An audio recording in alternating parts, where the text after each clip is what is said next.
Good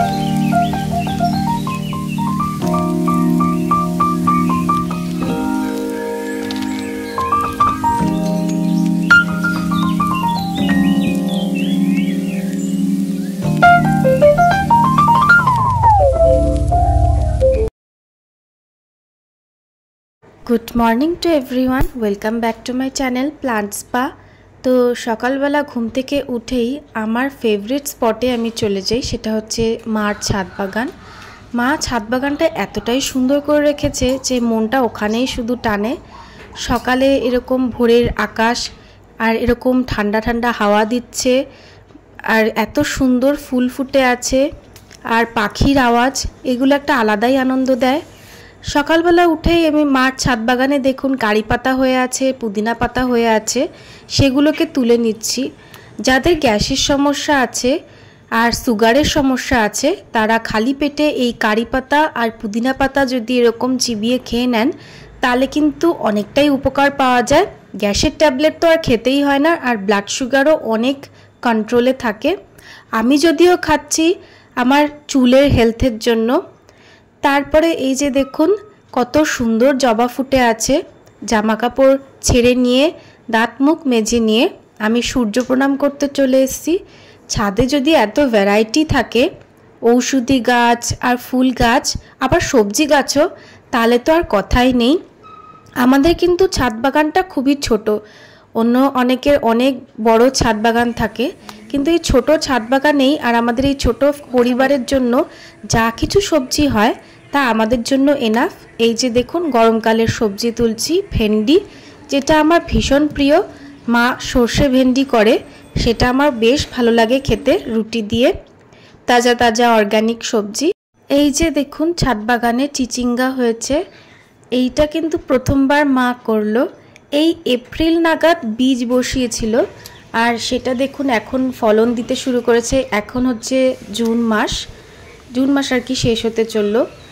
এত ভালো ফলন হয়েছে, আমাদের ছোট পরিবারের জন্য কিন্তু খুব ভালোই একটা জোগাড় হয়ে গেল, সকালের একটা সবজি হয়ে যাবে। এই দেখুন পুঁই শাক, এই পুঁই শাক কিন্তু গোড়া খেয়ে বসানো হয়েছে, আবার পুঁই মিটুলি এই রোদ থেকে চেয়ে সেগুলোও বসিয়ে দেখুন কি সুন্দর পুঁই শাক হয়েছে। এইগুলোর সিক্রেট কি? এইটা হচ্ছে সিক্রেট। এই সিক্রেটটা অন্তত আমার জানার একদম ইচ্ছা নেই, তবে যারা গাছ করে তাদের জন্য বলে দিই।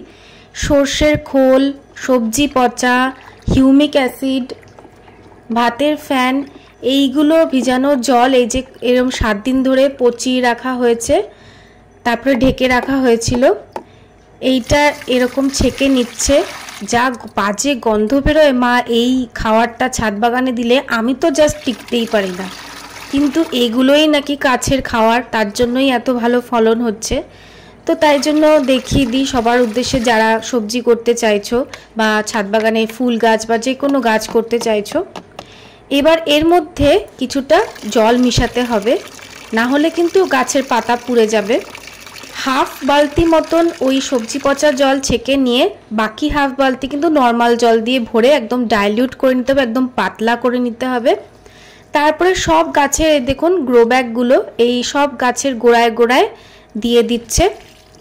এতে কিন্তু প্রায় অনেকটাই সময় যায়, কারণ এতগুলো গাছ ছোট বড়। এই দেখুন লঙ্কা গাছ, একবার তো এই লঙ্কা গাছ থেকে এক ঝুড়ি লঙ্কা নিয়েছিলাম।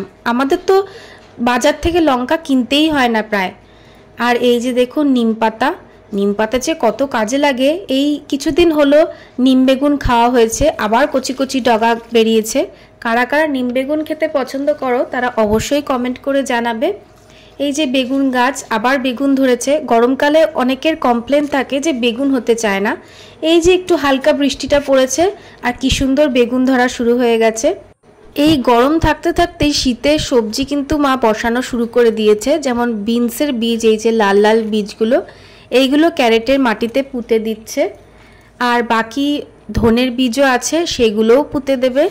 তাহলে সময় মতন শীতকালের সবজিটা পাওয়া শুরু হয়ে যাবে।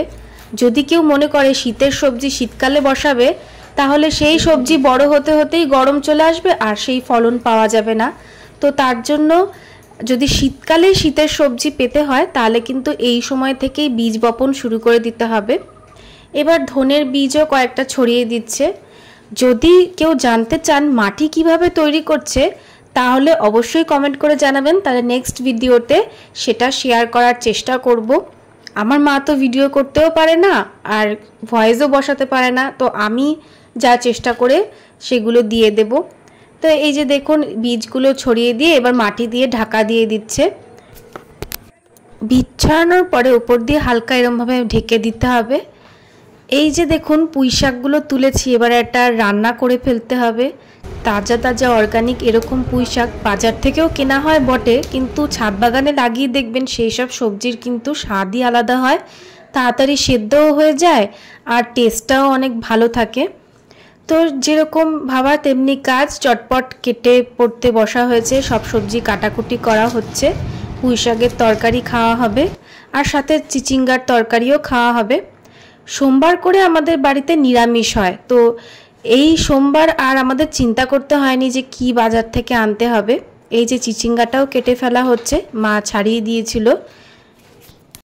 রান্না তো জোর কদমে শুরু হয়ে গেছে। ভিডিওটা করছি এখানেই এন্ড। যদি ভালো লেগে থাকে তো চ্যানেলটিকে লাইক করুন, শেয়ার করুন, সাবস্ক্রাইব করুন, বেল আইকনটিকে প্রেস করুন। Thank you.